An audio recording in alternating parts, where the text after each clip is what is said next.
Bismillahirrahmanirrahim. Assalamualaikum warahmatullahi wabarakatuh. Innal hamdalillah nahmaduhu wa nasta'inuhu wa nastaghfiruh wa na'udzu billahi min shururi anfusina wa min sayyiati a'malina. May yahdihillahu fala mudilla lahu wa may yudlil fala hadiya lahu. Asyhadu an la ilaha illallah wahdahu la syarika lah wa asyhadu anna Muhammadan abduhu wa rasuluh. Amma ba'du. Allahumma allimna ma yanfa'una. Allahumma anfa'na bima 'allamtana. Allahumma zidna ilma. Allahumma inna nas'aluka ilman nafi'an wa na'udzu bika min ilmin la yanfa'. Allahumma ati nufusana taqwaha zakkiha anta khairu man zakkaha anta waliyuha wa maulaha. Allahumma aslih lana dinana alladhi huwa 'ismatu amrina وأصلح لنا دنيانا التي فيها معاشنا وأصلح لنا آخرتنا التي فيها معادنا واجعل الحياة زيادة لنا في كل خير واجعل الموت راحة لنا من كل شر يا حي يا قيوم برحمتك نستغيث أصلح لنا شأننا كله ولا تكلنا إلى أنفسنا طرفة عين. ثم أما بعد. Hadirin dan hadirat, kaum muslimin dan muslimat, rahimakumullah. Alhamdulillah, semoga tidak terhenti dari segenap jiwa dan raga kita rasa syukur kepada Allah Subhanahu wa taala atas limpahan nikmat dan berlimpah ruahnya karunia tidak henti-hentinya kepada kita. Semoga Allah Subhanahu wa taala menjadikan kita sebagai hamba-hambanya yang bersyukur atas setiap nikmat sekecil apapun itu. Salawat berikut salam semoga tersampaikan selalu kepada baginda mulia, Nabi yang kita cintai bersama-sama, Nabi Muhammad sallallahu alaihi wa ala alihi wasallam. Semoga salawat dan salam itu juga sampai pada keluarga tercinta beliau, istri-istri beliau, para sahabat beliau, dan semua umat beliau yang mengikuti keteladanan sunnahnya hingga akhir zaman tiba. Ma'asyiral ikhwah wal akhawat, hadirin dan hadirat, jamaah yang semoga selalu dimuliakan oleh Allah Subhanahu wa taala. Kita mengkaji kembali kebersamaan kita dalam kitab Arba'una Haditsan fi Tarbiyati wal Manhaj, kumpulan 40 hadis yang membentuk kepribadian sekaligus komunitas umat Islam berada di atas tuntunan sunnah Rasulullah sallallahu alaihi wa ala alihi wasallam.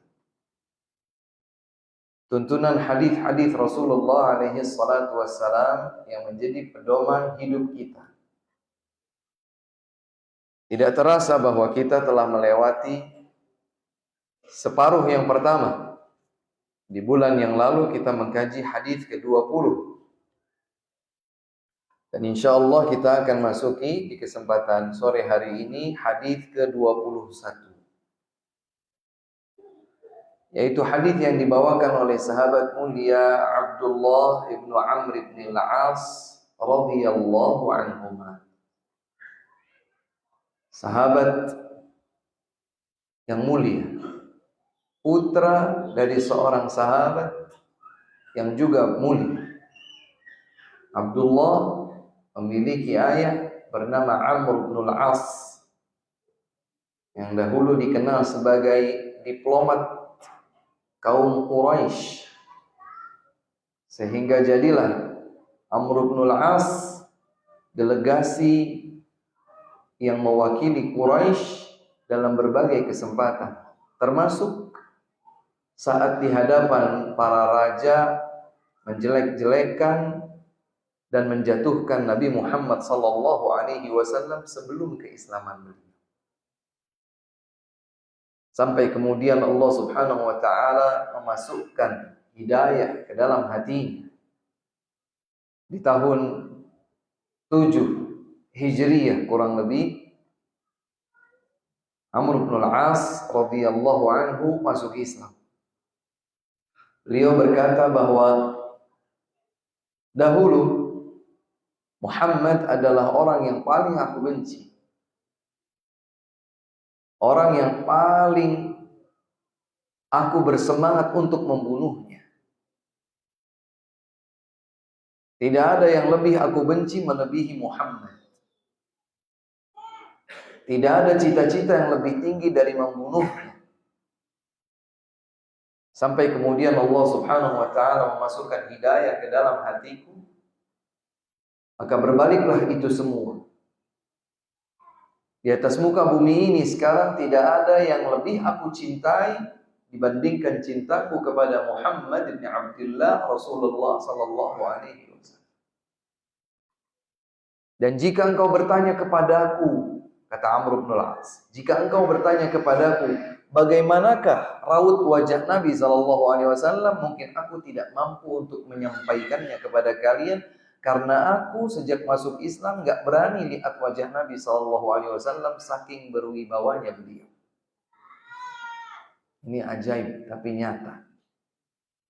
Saking berwibawanya Rasulullah SAW sampai-sampai Amr bin al-As tidak sampai hati melihat wajah Nabi SAW. Beliau punya anak bernama Abdullah. Hadis inilah yang dibawakan oleh putranya Abdullah ibnu Amr ibn al-As. Sehingga Abdullah bin Amr ibn al-As radhiyallahu anhuma satu di antara 4 sahabat yang disebut al-abadilatul arba'ah. 4 Abdullah yang dikenal. Abdullah ibnu Abbas, Abdullah ibnu Umar, Abdullah ibnu Amr bin al-As radhiyallahu anhuma, dan Abdullah bin Mas'ud radhiyallahu taala anhuma. Kita akan kaji hadis ke-21 ini. Hadis yang dibawakan oleh sahabat mulia Abdullah bin Amr bin al-As radhiyallahu anhuma. Hadis ini diriwayatkan oleh Al-Imam Abu Dawud, Al-Imam An-Nasa'i, Al-Imam Ibnu Majah, Al-Imam Al-Hakim dengan sanad yang sahih insyaallah. Disebutkan dalam hadis ini bahwa Rasulullah sallallahu alaihi wasallam bersabda, ini hadisnya pendek saja. Hadisnya pendek saja. Beliau Rasulullah sallallahu alaihi wasallam bersabda, man tatabbaba wa la yu'lamu minhu tibbun fahuwa dhamin. Barang siapa yang mengaku-ngaku sebagai dokter padahal tidak diketahui dia memiliki ilmu kedokteran, maka dia yang menjamin kerusakan timbul darinya. Kata baginda Nabi sallallahu alaihi wasallam, man tatabbaba Wala yu'lamu minhu tibbun fahuwa dhamin. Barang siapa yang mengaku-ngaku sebagai dokter padahal tidak diketahui dia memiliki ilmu kedokteran, maka dialah yang menjamin kerusakan yang timbul karenanya. Hadis ini ringkas sebetulnya, tapi hadis ini memiliki makna yang sangat luas. Di antaranya adalah bahwa hadis ini memperhatikan adanya satu ilmu selain ilmu syariat. Yang kita biasa tahu ada ilmu agama. Maka ilmu agama itu adalah ilmu yang dibangun di atas qala Allah, qala Rasulullah, qala sahabat. Itulah ilmu agama. Ilmu yang kita minta setiap saat, setiap pagi kepada Allah Subhanahu wa taala, Allahumma inni as'aluka ilman nafi'an wa rizqan thayyiban wa amalan mutaqabbal. Ya Allah, aku mohon kepada Engkau ilmu yang bermanfaat. Apa itu ilmu yang bermanfaat? Ilmu agama. Ilmu yang dibangun di atas qala Allah, Allah berfirman, qala Rasulullah, Nabi bersabda, qala sahabat, para sahabat menjelaskan. Itulah ilmu agama, ilmu yang bermanfaat. Ilmu yang dapat mendekatkan seorang hamba kepada Allah Subhanahu wa taala. Ilmu yang menjadikan seorang hamba semakin waktu semakin lebih baik menuju surga Allah Azza wa Jalla. Ternyata ada ilmu lain, yaitu ilmu tentang kedokteran. Disebutkan bahwa Al-Imam Syafi'i rahimahullahu ta'ala sampai berkata, innamal ilmu ilman, ilmu din wa ilmu dunya. Fal ilmu alladhi huwa lid-din huwa al-fiqhu, wal ilmu alladhi huwa lid-dunya huwa at-tibbu. Kata Al-Imam Syafi'i rahimahullah, sejatinya ilmu itu hanya ada dua. Yang pertama adalah ilmu agama, yang kedua adalah ilmu dunia. Ilmu agama adalah ilmu tentang fikih dan semisalnya dalam agama ini. Dan ilmu dunia itu adalah ilmu kedokteran. Subhanallah. Al-Imam Syafi'i rahimahullahu ta'ala menyatakan bahwa ilmu itu ada dua. Ilmu agama dan ilmu dunia. Ilmu agama itu yang kita biasa duduk mempelajarinya di majelis-majelis ilmu, sementara ilmu dunia itu adalah ilmu kedokteran. Maka bisa masuk ke dalam penyebutan ilmu kedokteran ilmu apa saja yang berhubungan dengannya. Di kesempatan yang berbeda, Al-Imam Syafi'i rahimahullahu ta'ala berkata, "Dayya'u thulutsad din wa wakkalu ilal yahudi wan nasara." Kaum muslimin melalaikan sepertiga ilmu dan mereka membiarkannya ilmu tersebut justru dikuasai oleh kaum Yahudi dan Nasara. Sehingga beliau juga berkata, Imam Syafi'i berkata, "Inna ahlal kitabi qad ghalabuna 'ala at-tibbi." Sesungguhnya ahlul kitab, yaitu kaum Yahudi dan kaum Nasara, telah mengungguli kita dalam ilmu kedokteran. Ini menunjukkan bahwa Al-Imam Syafi'i rahimahullahu ta'ala seakan tidak berkenan dengan kelalaian kaum muslimin yang menyepelekan pentingnya ilmu kedokteran.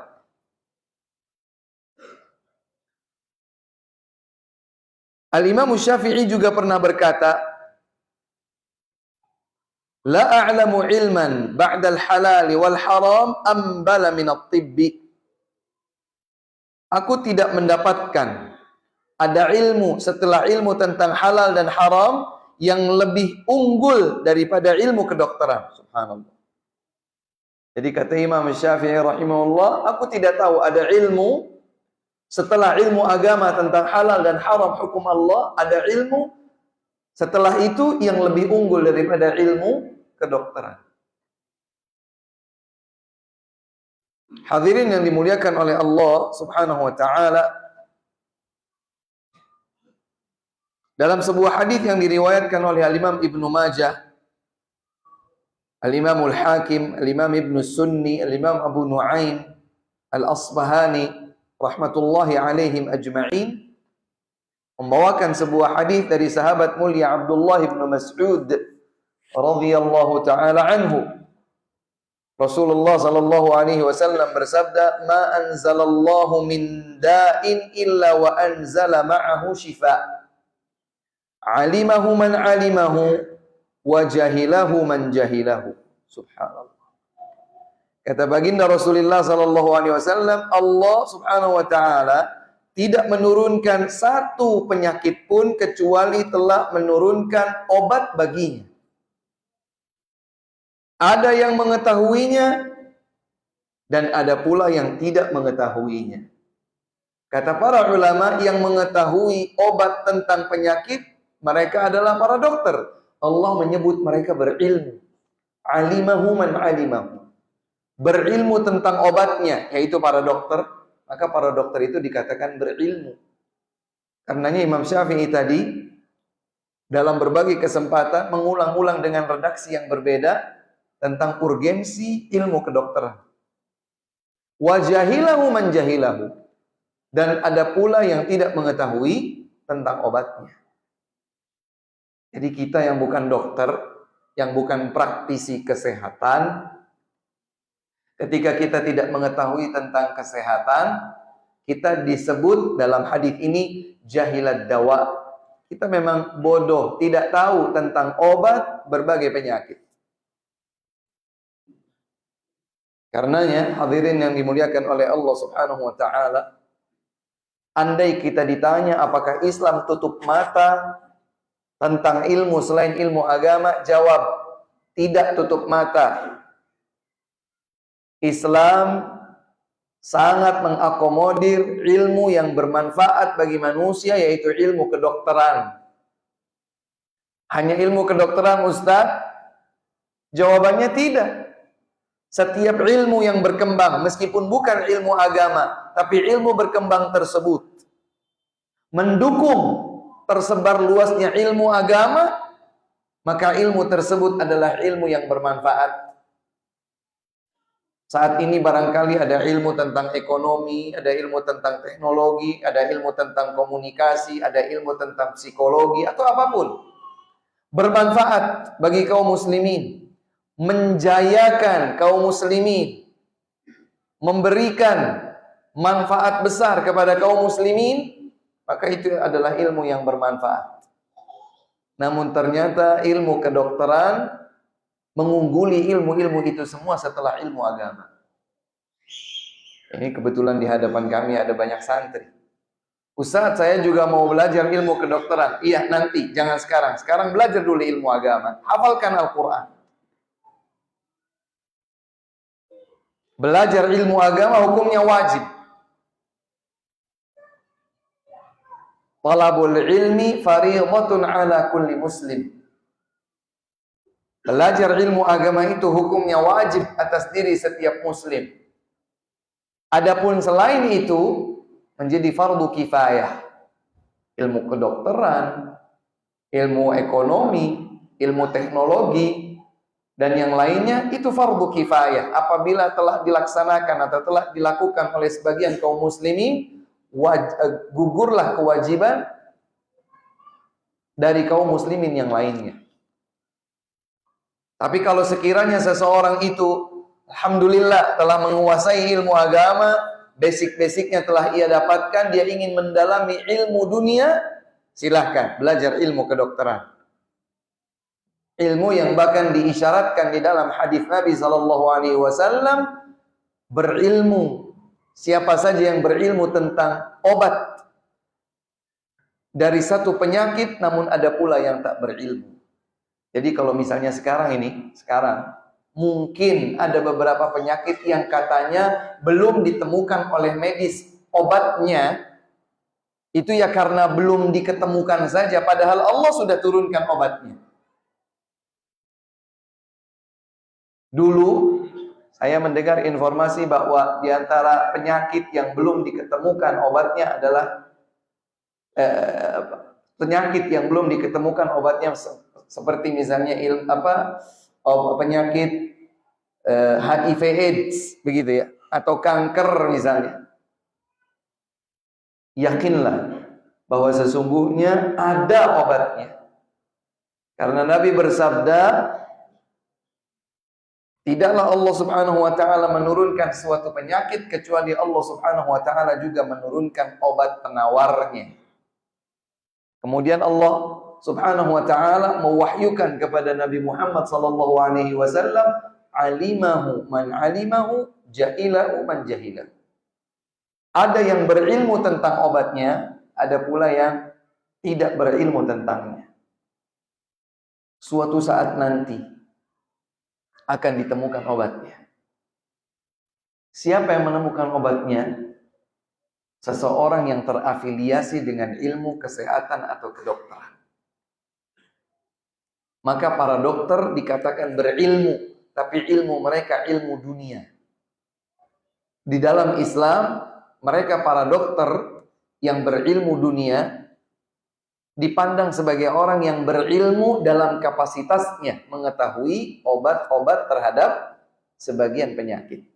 Nah, pembahasan hadis utama ini, hadis kita ini, tentang sabda Nabi Shallallahu Alaihi Wasallam, siapa yang mengaku-ngaku mengetahui ilmu kedokteran, padahal dia tidak berilmu kedokteran, maka dia harus menjamin kerusakan yang ditimbulkan karenanya. Misalnya ada tabib, tapi tabib KW. Dokter, tapi dokter gadungan. Ahli kesehatan, tapi ahli kesehatan palsu. Kemudian ternyata dia praktek memberikan jasa pengobatan pada orang terhadap sekian banyak penyakit. Seandainya kerusakan timbul karena ulahnya mengaku-ngaku berilmu kedokteran, dia wajib menjamin kerusakan yang timbul karenanya. Sehingga kata para ulama, kalau kerusakan timbul disebabkan ilmu dunia, yang orang itu berdusta, merasa mengaku mengetahui ilmu kedokteran padahal dia tak diketahui berilmu tentang kedokteran, ternyata dituntut untuk menyelesaikan, bertanggung jawab atas kerusakannya, apalah lagi orang-orang yang mengaku berilmu agama. Jika dia angkat bicara tentang agama, maka kerusakan yang timbul akibat pengakuannya berilmu agama padahal tidak, dia juga wajib untuk menjamin kerusakan yang timbul karenanya. Hadirin yang dimuliakan Allah Subhanahu wa taala, ini menunjukkan bahwa urusannya enggak sepele. Dan dalam hal ini, orang seperti saya yang sedang berbicara di hadapan panjenengan sekalian ini, orang yang harusnya merasa dipecut dengan hadis ini. Para dai, para khatib, para ustadz, para kiai, siapa saja yang dianggap berilmu agama, seandainya bicara atas nama agama, bicara atas nama Allah Subhanahu wa ta'ala, ini dalilnya, ini ayatnya, ini hadisnya, ternyata tidak benar, maka dia bertanggung jawab akan kerusakan yang ditimbulkan disebabkan olehnya. Tak boleh seseorang bicara sembarangan. Karenanya Allah Subhanahu wa ta'ala berfirman dalam surat Al-Isra Dalam surat Al-Isra ayat 36, "Wala taqfu ma laysa laka bihi ilm. Innas sam'a wal basara wal fuada kullu ulaika kana anhu mas'ula." Jangan kau berucap, jangan kau ikut-ikutan, jangan kau berstatement apa yang kau tidak berilmu tentangnya. Sesungguhnya pendengaran, penglihatan, dan hati semua diminta pertanggungjawabannya di hadapan Allah Subhanahu wa Ta'ala. Jangan ikut-ikutan. Dan harus diakui bahwa di negeri kita ini banyak orang yang punya budaya sukalatah. Orang melakukan apa dianggap unik, viral, kemudian yang lain ikut-ikutan. Kira-kira begitu atau tidak? Ini viral loh, ikut-ikutan. Entah statement, entah apa. Budaya latah begitu banyak di negeri kita. Dari waktu ke waktu kita melewati itu semua banyak ya. Dulu beberapa tahun yang lalu ada budaya aneh sebetulnya, tapi nyata. Budaya telolet, bis. Ingat ya? Semua di sudut jalan manapun, di desa, di kota, subhanallah. Dikasih syarat dari bawah, langsung bis telolet. Sampai orang-orang dari luar negeri kita ini bingung. Indonesia itu ngapain sih? Apa gitu? Yang dicari itu apa? Coba, sampai sekarang saya juga belum tahu itu tuh apa. Apa maknanya, apa manfaatnya, apa fungsinya. Telolet. Tapi latah. Alhamdulillahnya, latahnya sudah selesai. Semoga tak berlanjut dengan gaya yang berbeda. Padahal Rasulullah SAW bersabda, "Min husni islamil mar'i tarkuhu ma la ya'ni." Di antara nilai indah keislaman pada diri seseorang adalah manakala ia meninggalkan apapun yang tak bermanfaat baginya.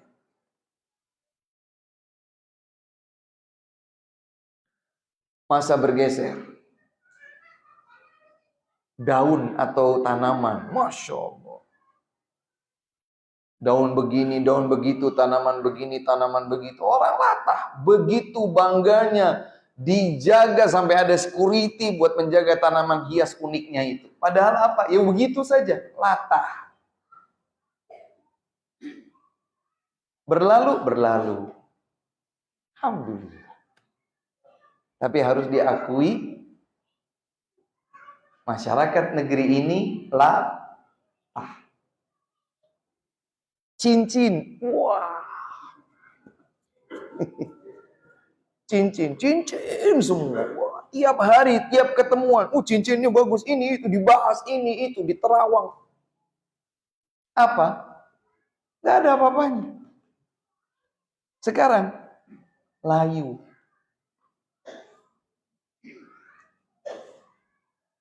Sekarang yang masih berada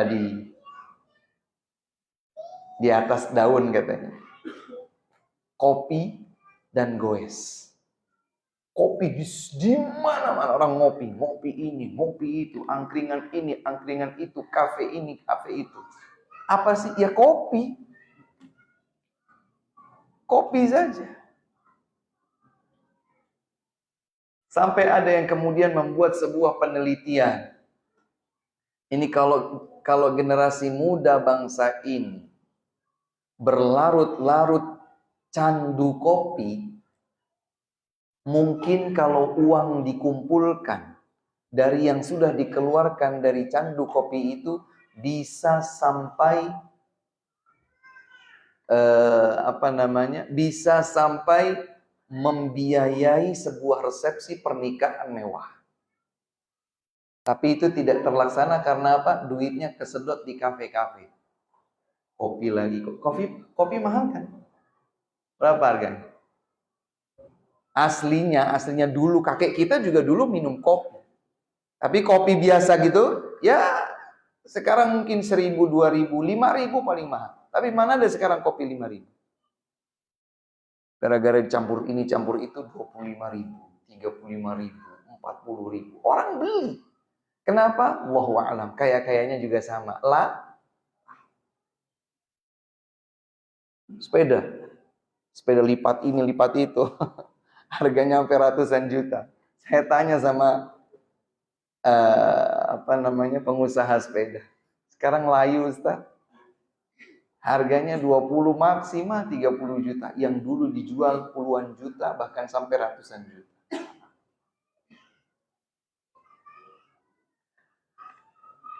Kebiasaan latah ini terisyaratkan. Gara-gara seseorang itu sekedar latah saja, memberanikan diri melakukan sesuatu tanpa dasar ilmu, meskipun itu urusan dunia, bisa bahaya. Barang siapa yang mengaku-ngaku mengerti ilmu kedokteran, mengobati, buka praktek, kasih resep, treatment ini, terapi itu, ternyata dia bukan orang yang dikenal berilmu tentang kedokteran, ternyata timbul kerusakan darinya, dia menjamin.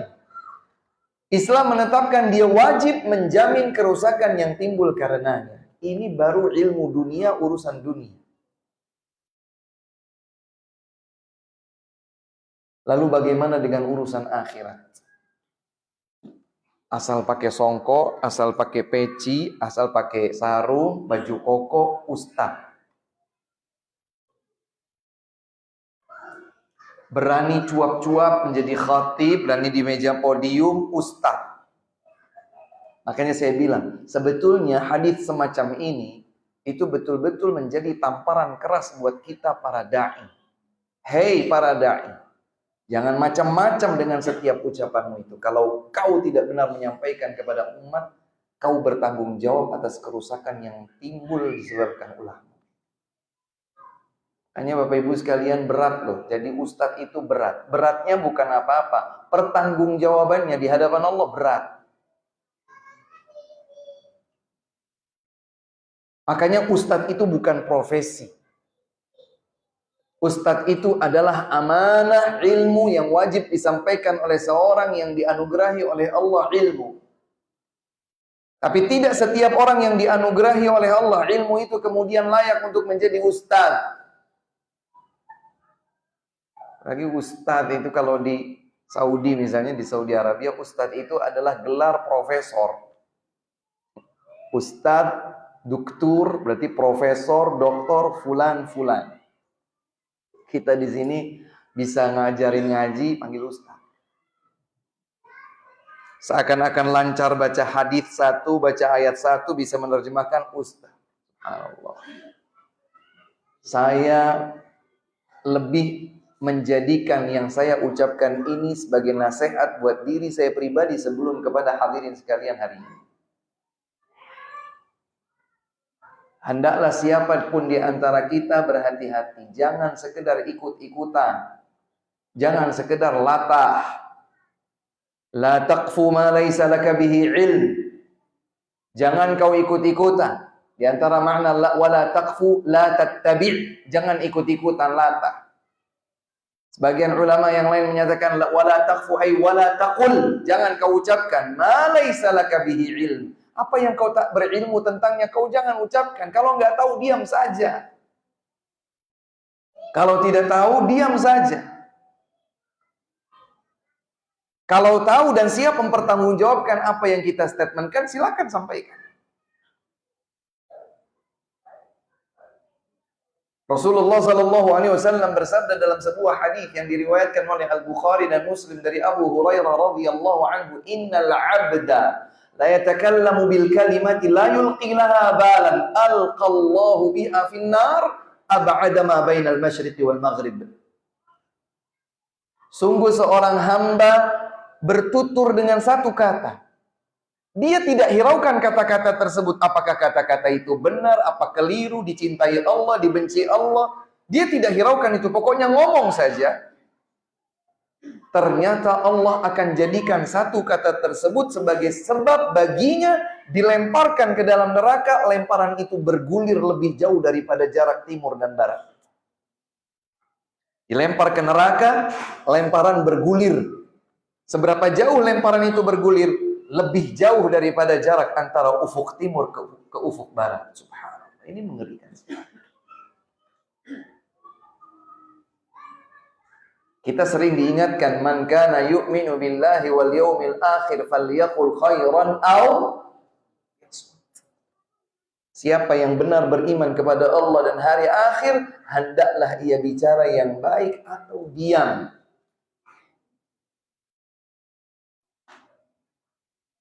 Apalagi atas nama agama.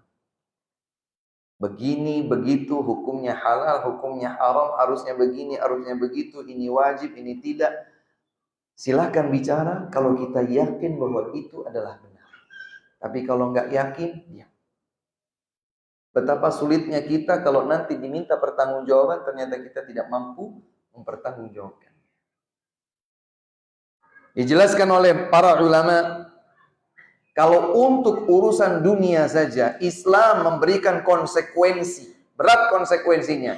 Kalau orang jadi dokter gadungan, tatabbaba, man la yu'rafu lahu tibbun, dia menjadi dokter gadungan, ahli kesehatan abal-abal.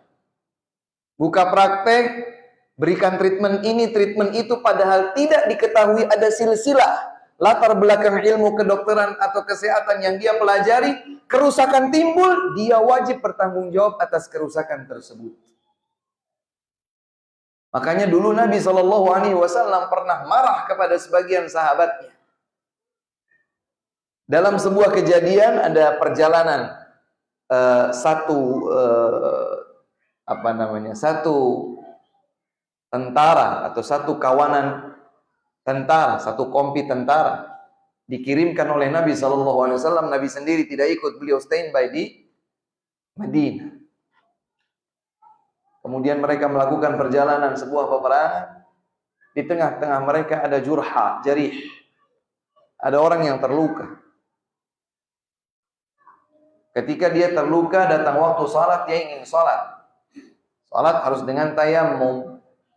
Tapi luka parahnya ini jenis luka yang tidak boleh disentuh air. Maka dia bertanya kepada yang lain, ini gimana ini? Oh, kamu harus tetap berwudu. Berwudu, dia nggak kuat, mati. Sampai informasi ini kepada Nabi SAW, Nabi marah kepada mereka. Kalian tidak tahu kenapa kalian asal bicara. Dalam kasus seperti itu, Nabi bersabda dalam hadis ini, fahuwa dhamin, dia menjamin, dia menanggung akibat yang ditimbulkan dari kerusakannya tersebut. Maka hadirin yang dimuliakan Allah Subhanahu wa taala, sekali lagi, kalau ini kita bandingkan ilmu dunia yang ternyata menimbulkan kerusakan gara-gara ada orang gadungan bicara tentang ilmu dunia tersebut, apalagi kalau yang terjadi adalah ilmu agama. Lebih fatal. Misalnya sekarang, sebut saja Bapak punya perusahaan. Perusahaan Bapak hampir kolaps. Maka Bapak panggil konsultan yang dianggap berilmu tentang bagaimana menyelamatkan perusahaan yang hampir kolaps. Tiba-tiba ada konsultan gadungan. Kemudian dia arahkan, Pak, kalau dalam kondisi seperti ini sebaiknya begini, sebaiknya begitu. Padahal ini adalah konsultan gadungan. Belakangan kemudian kita tahu ada konsultan gadungan semacam dia. Kira-kira kita jengkel atau tidak? Jengkel. Marah atau tidak? Marah. Contoh lain yang lebih implementatif di kehidupan kita. Lebih real rasanya. Kalau panjenengan sekolahkan anak panjenengan di sebuah lembaga pendidikan, di lembaga pendidikan tersebut ternyata tenaga pendidiknya abal-abal. Tidak mengenyam pendidikan. Tidak berlatar belakang pendidikan. Tapi tampilannya bak guru. Seperti ustaz. Ternyata bukan orang yang berlatar belakang pendidikan. Anak kita diajarkan ini, diajarkan itu, keliru. Kita kecewa atau tidak? Pasti. Jenengan pengen anak jenengan itu pandai bela diri. Ambil satu aliran bela diri tertentu, kursuskan anak kita di bela diri itu. Ternyata ilmu bela diri yang diajarkannya ilmu abal-abal. Gurunya abal-abal juga, bukan ahlinya. Makanya di sisi lain makna dari hadis ini adalah hadis ini mengajarkan profesionalitas. Hadis ini mengajarkan tentang profesionalitas. Profesional. Orang kalau jadi guru profesional. Orang kalau jadi ahli kesehatan, dokter, apa saja profesional. Dikembalikan kepada ahlinya. Karenanya Nabi bersabda, "Idza wussidal amru ila ghairi ahlihi fantadhir sa'ah." Jika sesuatu dipercayakan kepada yang bukan ahlinya, tunggu kehancurannya. Tunggu kehancurannya. Seorang ustadz suruh mikir bangunan, kacau. Seorang ustadz suruh memberikan treatment kesehatan kepada seorang pecandu narkoba, kacau. Kalau ustadz disuruh ngajarkan baca kitab, nyambung. Ustadz diajarkan, ustadz kalau ditanya, ustadz ini kalau mau mencari hadis ini, referensinya di mana? Oh, di buku ini, buku anu, caranya begini, caranya begitu, nyambung.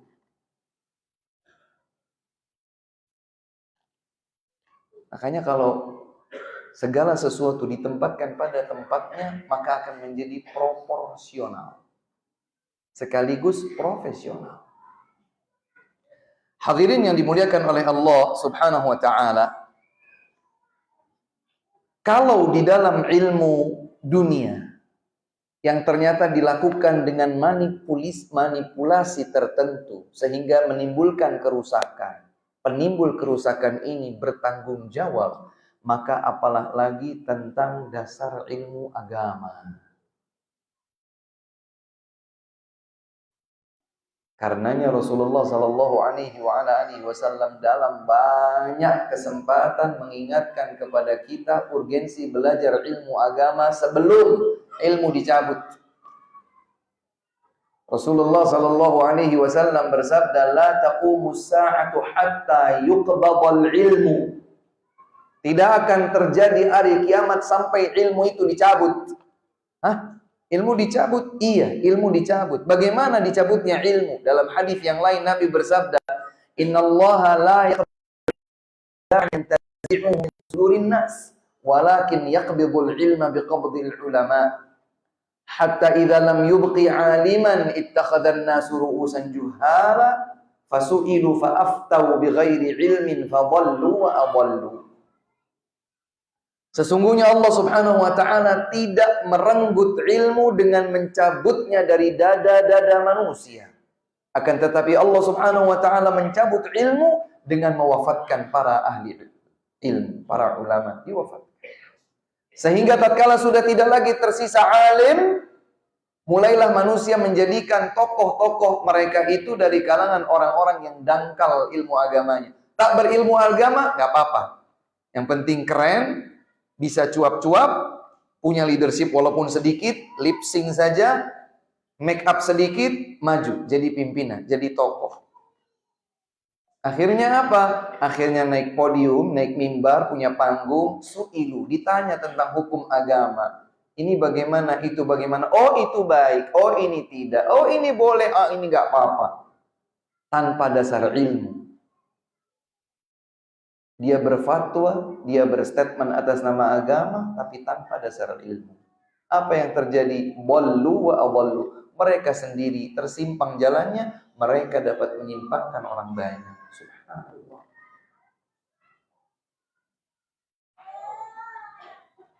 Dan karenanya pula Rasulullah Sallallahu Alaihi Wasallam menyatakan, "Ya'ti 'alan nasi sanawatun khadda'at. Yusaddaqu fi al-kadhibu wa yukadzabu fi as-sadiqu wa yu'tamanu fi al-kha'in wa yukhawwanu fiha al-amin wa yantiqu fihim ar-ruwaybidah." Qalu wa man ruwaybidatu ya Rasulullah? Qal rajulun tafihun yatakallamu fi amri al-'ammah. Ini juga mengerikan ini. Harus waspada kita. Nabi bersabda, beliau Rasulullah SAW menyatakan,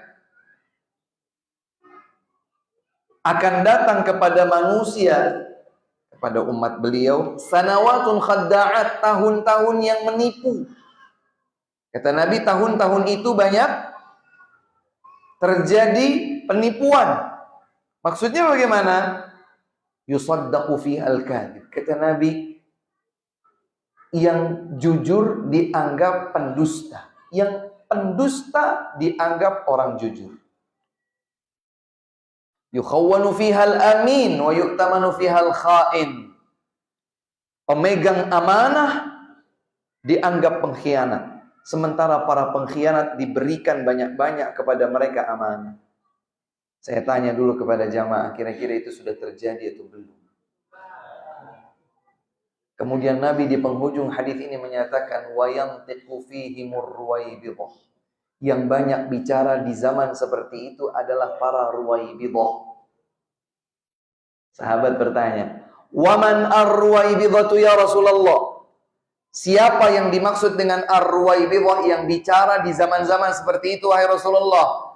Rasul bersabda, "Ar-rajulu tafihu yatakallamu fi amril 'ammah." Orang yang dangkal ilmu agamanya, tak punya ilmu dia, tapi dia berani bicara banyak tentang urusan orang.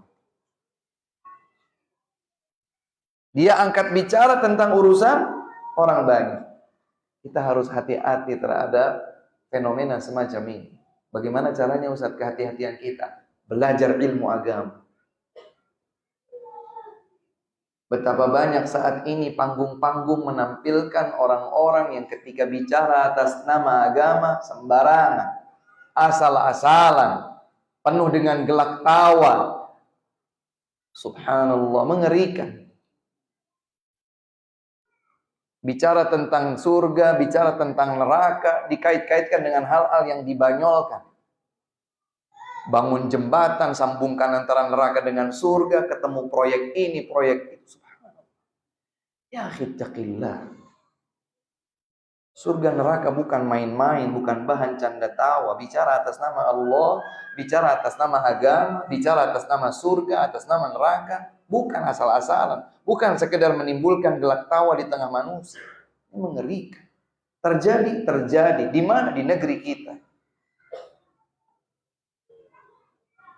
Lalu apa yang saya harus lakukan Ustaz? Belajar ilmu agama, semangat. Semangat belajar ilmu agama. Minta kepada Allah Subhanahu wa taala, Allahumma inni as'aluka ilman nafi'a. Doa yang kita baca tiap pagi ini betul-betul dihayati. Ya Allah, aku mohon kepada Engkau ilmu yang bermanfaat, ilmu yang menjadikan aku semakin lebih dekat kepada Engkau ya Allah. Ilmu kebenaran yang bisa dibuktikan kebenarannya ada di dalam Al-Qur'an, ada di dalam hadis, karena Al-Qur'an dan Al-Hadis terjaga. Otentitas kebenarannya terjaga. Aku ingin berilmu dengan ilmu yang bersumber dari al ini. Quran, sunnah. Minta kepada Allah. Hayati ilmu, hayati doa yang kita minta ketika kita minta ilmu. Itu solusinya. Belajar dan selektif. Dari mana kita belajar? Seorang alim di antara para tabi'in bernama Muhammad ibn Sirin. Rahimahullah. Beliau berkata, inna hadzal ilma din, fanzuru amman ta'khuduna dinakum. Sesungguhnya ilmu ini adalah agama. Maka selektiflah kalian dari siapa kalian mendapatkan ilmu agama. Ustaz, kalau Ustaz sendiri bagaimana ilmu agamanya? Jangan tanya saya. Kalau saya yang ditanya, maka jawabannya akan berpihak pada diri saya. Lihat, kalau siapa saja seorang yang sudah kaset diustadkan, dia itu kalau bicara atas nama agama, qala Allah, ini firman Allah, qala Rasulullah, ini sabda Rasulullah, qala sahabat, begini penjelasan para sahabat, insya Allah beliau bicara benar. Siapa saja Di zaman seperti sekarang ini kita ingin selektif cari ahli ilmu seperti itu. Qala Allah, qala Rasulullah, qala sahabat. Ini apa hukumnya? Halal. Apa dalilnya? Allah berfirman. Nabi bersabda. Demikian para sahabat menjelaskan. Selamat kita. Tapi kalau ada orang ditanya tentang hukum agama, menurut saya, kalau sudah menurut saya, repot. Dan saya beberapa kali mendapatkan, Bapak, orang-orang seperti itu saya dapatkan. Nun sewu, dari orang-orang yang dianggap guru besar, profesor di sebuah universitas agama di negeri kita. Profesor bidang tafsir. Kemudian beliau berani berstatement. Rasa-rasanya ada yang perlu kita tilik ulang, tinjau kembali kebenaran yang ada dalam ayat ini. A'udzubillah. Jadi beliau meragukan otentitas kebenaran ayat Al-Quran. Kalau sudah seperti ini, bagaimana jadinya? Padahal Allah berfirman, "Dzalikal kitabu la raiba fi." Ini adalah Alkitab, Al-Quran yang tidak ada keraguan padanya. Muncul orang yang katanya profesor dalam masalah tafsir, meragukan kebenaran ayat Al-Quran. Musibah.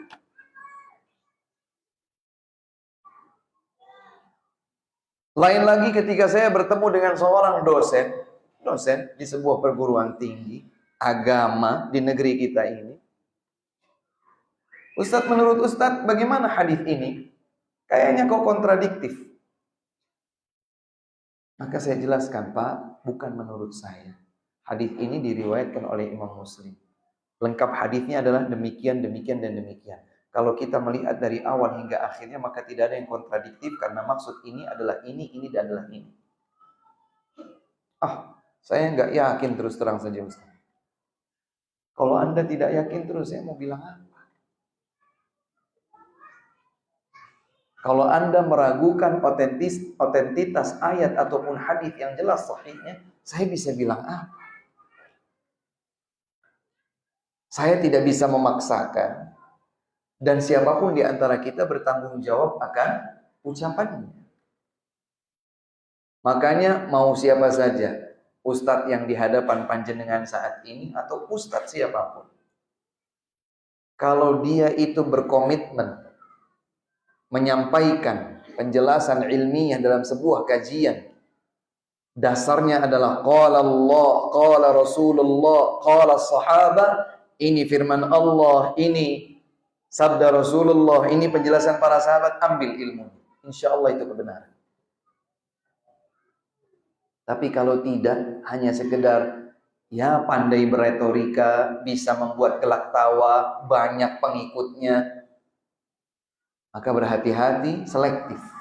Sebagaimana dikatakan oleh seorang tabi'in, dinukilkan oleh Imam Muslim dalam kitab sahihnya di muqaddimah, inna hadzal ilma dinun fanzuru amman ta'khuduna dinakum.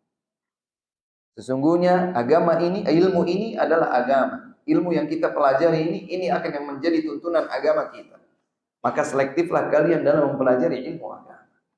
Hadirin yang dimuliakan Allah Subhanahu wa taala. Ketika muncul ar-ruwaibidah, orang-orang yang dangkal ilmu agama, tapi dia berani bicara tentang urusan orang banyak, yang akan terjadi adalah petaka. Maka kalau kita ingin membentengi diri kita, bentengilah dengan ilmu agama. Belajar lagi, belajar terus, belajar dari guru dan selektif. Sambil terus berdoa kepada Allah Subhanahu wa taala, ya Allah, selamatkan aku dari ilmu yang tidak bermanfaat. Ya Allah, anugerahkan kepadaku ilmu yang bermanfaat, ilmu yang benar, ilmu yang lurus. Ilmu yang dapat menunjukkan jalanku menuju Engkau, ya Allah. Minta tulus kepada Allah Subhanahu wa taala, minta kepada Allah dengan penuh ketulusan, ya Allah, aku ingin ilmu. Di zaman seperti sekarang ini banyak sekali yang bicara atas nama agama itu banyak. Dan tentu saja semua mengaku dirinya benar. Tapi kebenaran itu bukan sekedar pengakuan. Kebenaran itu adalah bukti nyata. yang didukung dengan argumentasi kebenaran absolut, yaitu Al-Quran, Al-Hadis.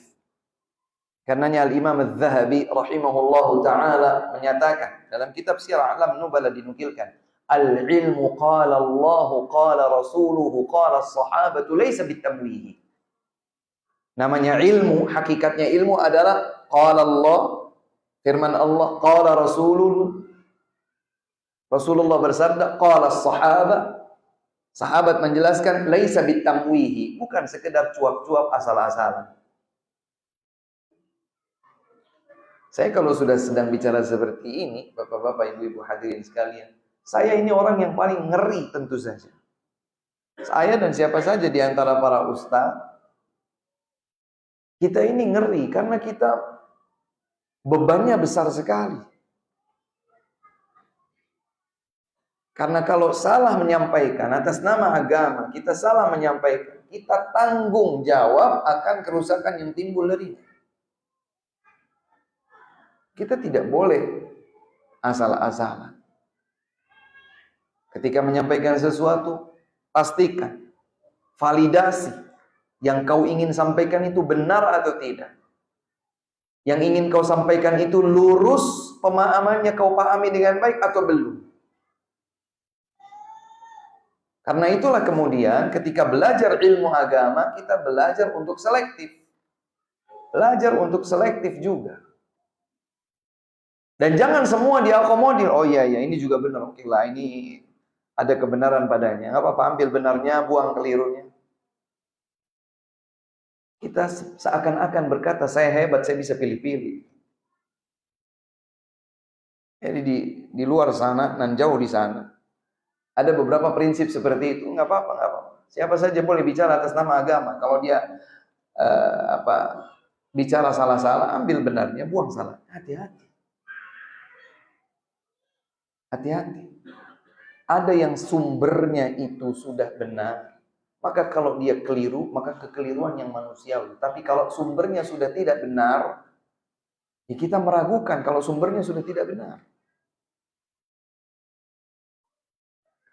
Tapi kalau seseorang sumbernya sudah benar, komitmennya itu sudah lurus, ilmu yang dia sampaikan itu dibangun di atas komitmen yang benar. Qala Allah, qala Rasulullah, qala sahabat. Kalau kemudian dalam tutur penyampaiannya mungkin ada yang keliru-keliru, kekeliruan yang manusiawi. Kita ini manusia, tidak ada yang luput dari kesalahan dan dosa. Tapi kalau ada orang bicara atas nama agama, tapi memang dari awalnya sumbernya keliru, bukan qala Allah, bukan qala Rasulullah, bukan qala sahabat, ya kekeliruannya ini bisa fatal. Kekeliruannya bisa fatal. Dan sudah sejak zaman Nabi SAW ada orang-orang yang memiliki kerancuan seperti ini.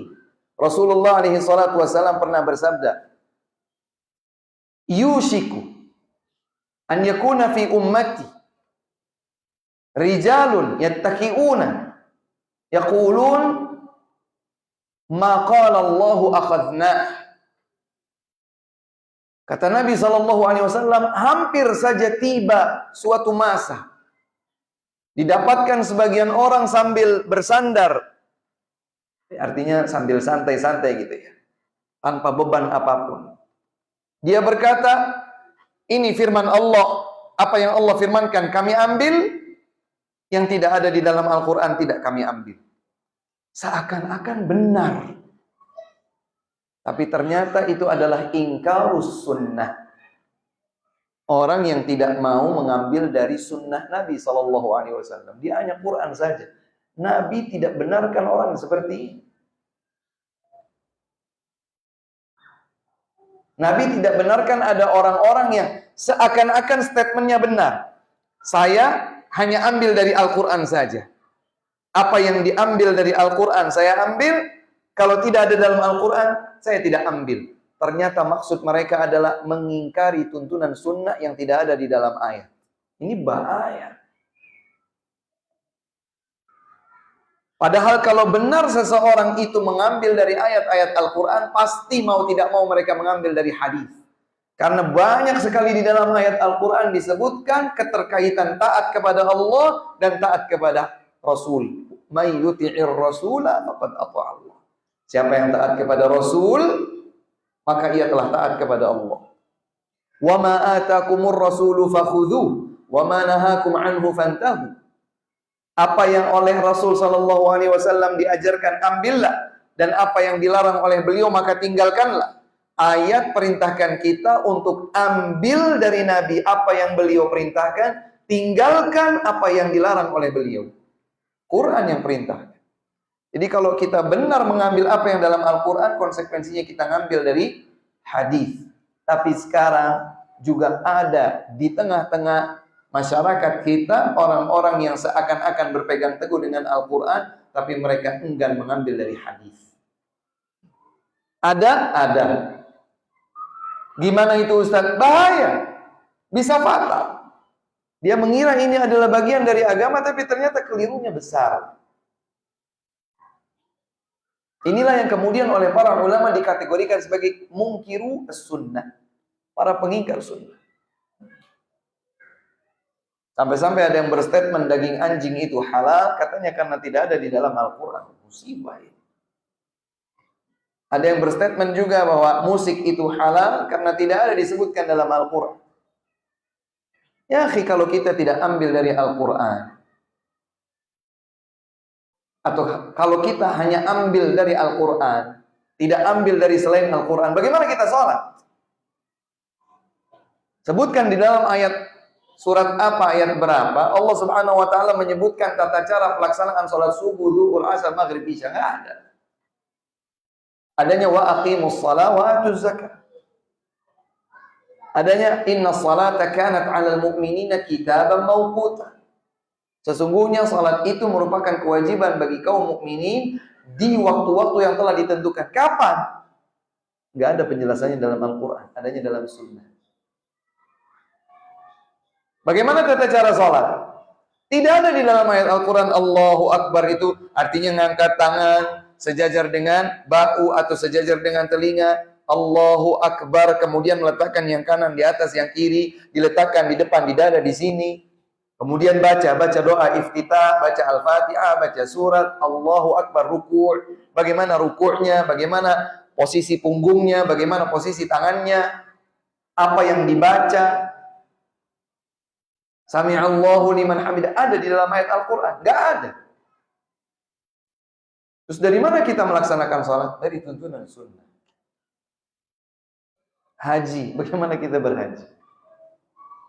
Rinciannya dari mana? Tanggal 8 Dzulhijjah pergilah ke Mina untuk tarwiyah, mabit di Mina, habis itu besoknya pagi ke... Nggak ada, semua itu tidak ada. Adanya walillahi 'alan nasi hajjul bait man istata'a ilaihi sabila. Faman farada fihinna al-hajj fala rafatha wala fusuqa wala jidala fil hajj. Wa ma taf'alu min khairi ya'lamuhu Allah. Tidak ada rincian bagaimana pakai pakaian ihram, bagaimana kita bermiqat, bagaimana kita tawaf, bagaimana kita sa'i, bagaimana kita mencukur rambut, tahallul, dan seterusnya.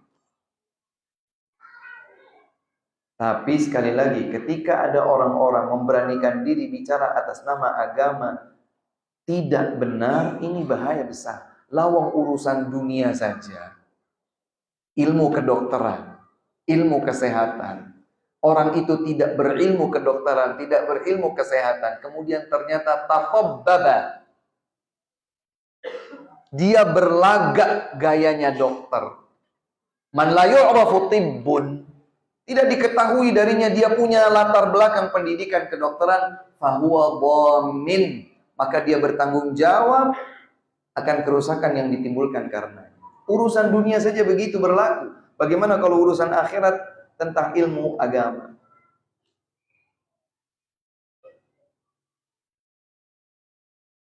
Muncul di tengah-tengah kita itu muncul di tengah-tengah kita di negeri kita ini. Orang-orang yang mengaku memprediksi hari kiamat itu terjadi di tahun sekian. Sudah 2 kali lewat prediksi mereka, ternyata tidak terbukti. Masih juga berani bicara tentang prediksi hari kiamat. Ya khittaqillah. Bertakwalah kepada Allah. Takutlah akan ancaman hadap Allah. Bicara agama atas nama Allah harus bicara benar. Kalau bicara tidak benar, kita akan menyimpangkan jalan banyak orang. Yang tadi Nabi sebutkan, fadhallu wa adhallu. Mereka sendiri tersimpang jalannya, mereka menyimpangkan jalan banyak orang. Mengerikan. Karenanya hadirin yang dimuliakan oleh Allah Subhanahu wa taala, bersemangatlah terus untuk belajar. Dan selektiflah untuk mencari sumber belajar ahli ilmu. Diiringi dengan doa yang tulus kepada Allah Subhanahu wa taala. Dan tidak ada hari kita berhenti dari belajar, terus belajar, belajar lagi. Apakah belajarnya itu offline, duduk di masjid, di majelis ilmu seperti ini? Wallahi perbanyak. Saya percaya masjid ini merupakan salah satu masjid di Purworejo yang berkomitmen, ayo makmurkan masjid tidak hanya dengan sholat 5 waktu, tapi dengan majelis ilmu. Karena betapa perlunya kita terhadap ilmu. Karenanya Al-Imam Ibnul Qayyim rahimahullahu ta'ala berkata, kebutuhan seorang hamba terhadap ilmu lebih besar daripada kebutuhan seorang hamba terhadap makan dan minumnya sendiri. Kenapa begitu? Karena kalau seseorang tidak makan, tidak minum, paling banternya itu adalah dia mati raganya tapi kalbunya hidup. Namun kalau seseorang tidak punya ilmu agama, mungkin dia punya raga yang hidup tapi kalbunya mati. Kita ini manusia hidup terdiri dari jiwa dan raga, terdiri dari lahir dan batin. Lahiriah kita butuh asupan, batiniah kita juga butuh asupan, rohani kita juga butuh gizi, makanan. Apa itu? Ilmu. Belajar. Sergap ketika ada panggilan majelis ilmu, sergap. Bismillah. Masya Allah, ini majelis ilmu yang pematerinya, ustadznya, penyampainya, komitmennya qala Allah, qala Rasulullah, qala sahabat. Hadir. Wallahi hadir di majelis seperti itu. Andai yang kita bisa pahami hanya 10% dari 100%-nya, wallahi akan ada keberkahan berlimpah di sana. Haula'i qaumun la yashqa bihim jalis. Para penuntut ilmu agama adalah orang-orang yang apabila orang lain duduk bersama mereka, orang yang sekedar duduk saja tidak merugi dan tidak celaka. Bahkan kata para ulama, kalau melihat keumuman hadis, ketika ada seseorang hadir di majelis ilmu, ternyata dia terkalahkan oleh ngantuknya, oleh capeknya, tidur di sepanjang majelis, baru bangun ketika Alhamdulillahi Rabbil Alamin. Maka dia tetap berpeluang untuk mendapatkan pahala. Pahala apa? Pahala berada di majelis ilmu. Apalagi yang bukan sengaja memang mau tidur. Tidak sengaja dia, mungkin karena lelahnya, mungkin karena ngantuk. Manusiawi ngantuk terjadi. Tapi maksud saya adalah bagaimana majelis ilmu bisa menghadirkan keberkahan kepada seorang hamba. Maka belajar ilmu agama. Hadir di masjid ini, alhamdulillah banyak majelis ilmu di sini. Sedih rasanya kalau kajian rutin itu jumlahnya sedikit, gilirannya safari dakwah yang sebulan sekali, 6 bulan sekali, bejibun banyak. Kemana kita selama ini? Ngaji, ayo ngaji. Belajar ilmu agama. Karena Allah, kita tahu bahwa kebutuhan kita tentang ilmu ini besar. Banyak hal yang tidak kita pahami. Banyak hal yang banyak kita bingungkan. Mulai dari bersuci, mulai dari salat, mulai dari membaca Al-Quran. Hukum-hukum agama yang dasar, kita banyak tidak tahu. Beberapa kali saya dapatkan dari orang-orang, non saya bukan di sini ya, di tempat yang lain. Ngaji sergap, Masya Allah. Suatu ketika setelah selesai sholat jenazah, betapa kagetnya saya ketika terjalin obrolan ringan. Ternyata beliau tidak tahu bagaimana tata cara sholat jenazah. Lah, terus tadi antum baca apa? Gak tahu Ustaz, pokoknya lihat Ustaz begitu ya sudah saya lakukan. Ya, Al-ilmu qabla al-qawli wal amal. Kenapa antum tidak tanya? Kenapa gengsi untuk bertanya? Tanya. Kalau antum tidak tahu bagaimana sholat jenazah, antum tidak ikut sholat jenazah, itu lebih baik. Ilmu itu sebelum ucapan, sebelum perbuatan. Belum lagi kalau urusannya adalah urusan rumah tangga. Masya Allah, kacau balau. Karena banyak dilakukan tanpa dasar ilmu. Ustadz, saya sudah dicerai suami saya 8 kali. 8 kali. Setelah terjadi baru tanya. Ya kalau kita mau jujur, kalau 8 kali cerai, habis sudah, tidak bisa. Jangankan 8 kali, 3 kali saja sudah habis. Tidak bisa balik lagi, tidak bisa kumpul lagi. Dicari alasan supaya itu gugur. Tidak bisa, hukum Allah nggak main-main. Al-ilmu qabla al-qawli wal amal. Waris. Si bapak meninggal, tapi begini Ustadz, ini diatur sedemikian rupa supaya nggak seperti itu aturannya. Tidak bisa, Bu. Jadi ada kasus seorang istri ditinggal wafat oleh suaminya, hanya punya anak 1 perempuan, dan yang meninggal ini, suaminya yang meninggal ini anak tunggal. Kemudian saya bilang, siapa lagi yang masih hidup, Bu? Tidak ada, Pak Ustadz. Coba diingat-ingat, dicari tahu, dipastikan. Masih punya orang tua atau tidak? Tidak punya, Ustadz. Masih punya paman atau tidak? Pamannya suami saya, Pak Ustadz. Iya, pamannya suami. Masih ada, Pak Ustadz, 1, tapi udah tua, jauh. Paman itu dapat jatah, bahkan dia dapat jatahnya banyak. Dalam kondisi seperti itu, istri dapat 1/8, anak perempuannya dapat setengah, 3/8 buat pamannya. Ustadz, tapi begini, tapi begitu, pengen gak ngasih buat paman. Bu, gak bisa. Hukum Allah seperti ini. Ustadz, tapi dia kaya raya. Saya gak bisa merubah jawaban ini. Ini hukum Allah. Ini hukum Allah.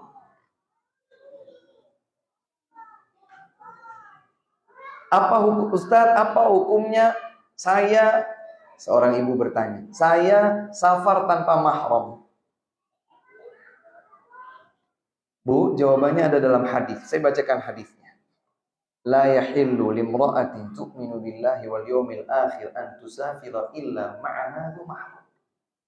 Tidak halal bagi seorang wanita yang beriman kepada Allah dan hari akhir safar kecuali bersamanya mahramnya. Ustadz, tapi begini, tapi begitu. Intinya ibu punya mahram atau tidak? Tidak, Pak Ustadz. Dia sudah di rumah, tidak usah safar. Tapi Pak Ustadz, ya terserah. Kalau ibu pengen tetap safar tanpa mahram, monggo. Saya nggak berani ngutak-ngatik. Tapi ibu bertanggung jawab karena hadisnya bilang demikian. Al-ilmu qabla al-qawli wal amal. Ilmu itu sebelum kita berucap, sebelum kita beramal. Hadirin yang dimuliakan Allah Azza wa Jalla. Sekali lagi, poin penting dari hadis pendek ini. Man tatabbaba wa la yu'lamu minhu tibbun fahuwa dhamin. Begitu saja hadisnya, pendek. Siapa yang melakukan praktek kedokteran padahal tidak diketahui dia memiliki ilmu tentang kedokteran, maka dia bertanggung jawab akan kerusakan yang ditimbulkan disebabkannya. Kalau ini urusan dunia, konsekuensinya adalah tanggung jawab. Dikasih obat mati, tanggung jawab. Dikasih obat jadi parah, tanggung jawab. Apalagi ilmu urusan agama, tidak boleh sembarangan. Apalagi latah, apalagi hanya sekedar mengandalkan viral. Sekarang kita ini berada di dunia namanya dunia viral. Semua kalau viral seakan benar. Apalagi sekarang ada yang katanya kecerdasan robotik teknologi. Subhanallah. Sudah beberapa kali terbukti nama seorang suara seorang ahli ilmu diduplikasi.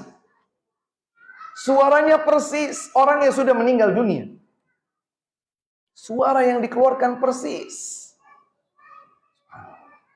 Mengerikan ya. Kita berada di zaman yang mengerikan. Atas nama agama dimunculkan fatwa-fatwa, suara seorang syekh, seorang ahli ilmu sudah meninggal dunia. Tapi muncul persis. Maka tidak ada benteng yang bisa menjadi perisai buat kita selain berdoa memohon kepada Allah keselamatan, dan kita belajar agama sebelum ilmu agama sedikit demi sedikit dicabut dengan diwafatkannya para ulama. Tidak ada cara kecuali itu. Dan jangan mengandalkan, oh tenang Ustaz, bapak saya Ustaz. Tenang Ustaz, anak saya Ustaz. Tenang Ustaz, kakak, adik saya Ustaz. Sahabat saya Ustaz. Bagian orang itu hanya bangga. Masya Allah Ustaz, ini dalam handphone saya, insya Allah ada sih 24 nomor Ustaz keren di Indonesia. Jadi apa? Jadi syafaat. Kalau kita nyimpen nomornya Ustaz-Ustaz yang muncul di televisi itu 20, 30, 40. Apa manfaatnya? Tidak ada manfaat. Tidak ada manfaat.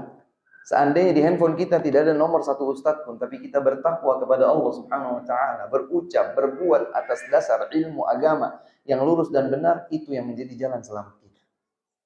Itulah yang menjadi jalan selamat buat kita.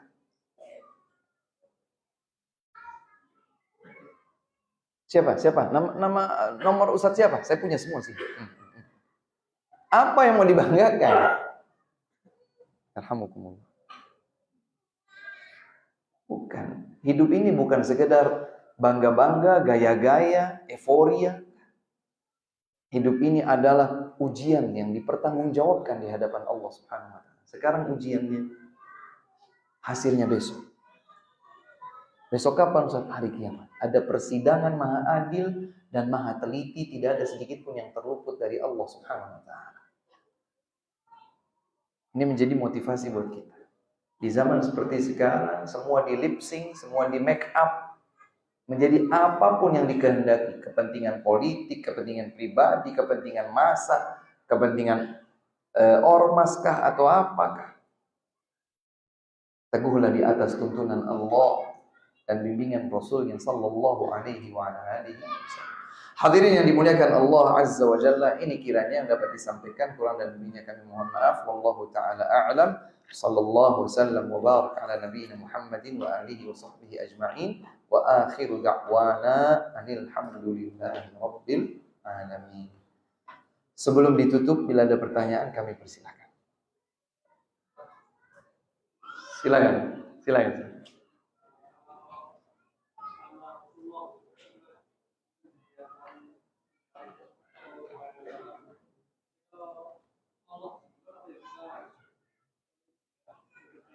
Baik. Ya.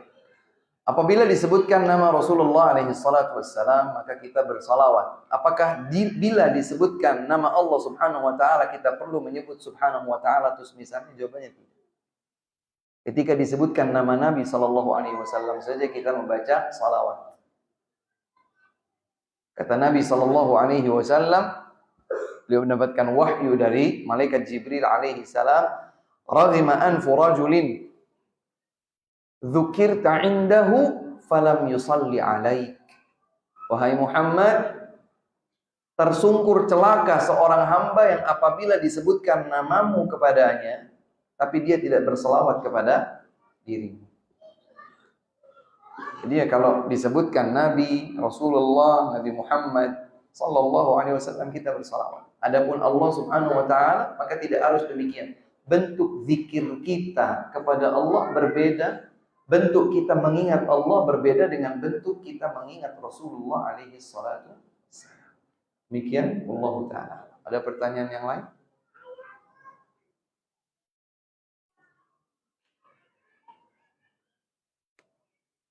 Ada? Silakan Bapak, silakan. Waalaikumsalam warahmatullahi wabarakatuh.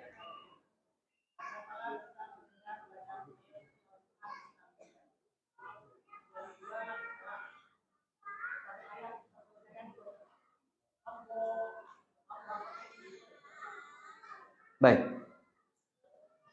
Apabila ayat Al-Quran dibacakan kemudian diiringi setiap selesai satu ayat dengan Allah atau yang lain, Subhanallah atau Allahu Akbar atau apa, apakah demikian? Ya, tinggal kita buktikan saja apakah demikian contoh dari Rasulullah Sallallahu Alaihi Wasallam atau minimal para sahabat.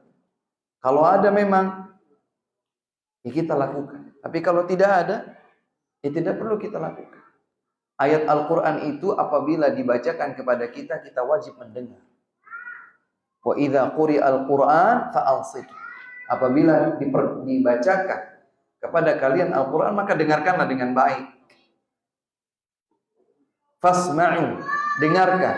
Wa ansitu, cermati dengan baik. Dan ayat Al-Quran itu apabila dibacakan kepada seorang mukmin, maka imannya akan bertambah. Wa idza tuliyat 'alaihim ayatuhu zadatuhum iman. Apabila dibacakan kepada kaum mukminin ayat-ayat Allah, maka akan bertambah iman mereka. Tidak harus dengan menyebutkan Allah, Allah atau semisalnya. Jadi pembuktiannya adalah, adakah riwayat tuntunan yang menunjukkan bahwa Nabi Shallallahu Alaihi Wasallam melakukannya, para sahabat melakukannya? Jika ada, silahkan ikuti. Tapi kalau tidak ada, maka kita tidak harus melakukan demikian. Wallahu a'lam. Ada yang lain?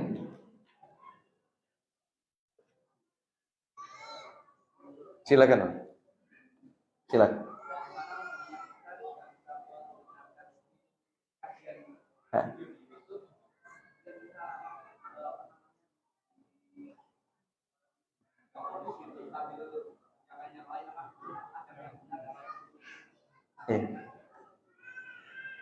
Kita mendengarkan kajian secara online karena kondisi kita mungkin untuk offline terluput waktunya, mungkin sibuk dan lain sebagainya, tapi ada waktu untuk mendengarkan dengan online, hanya saja tidak fokus.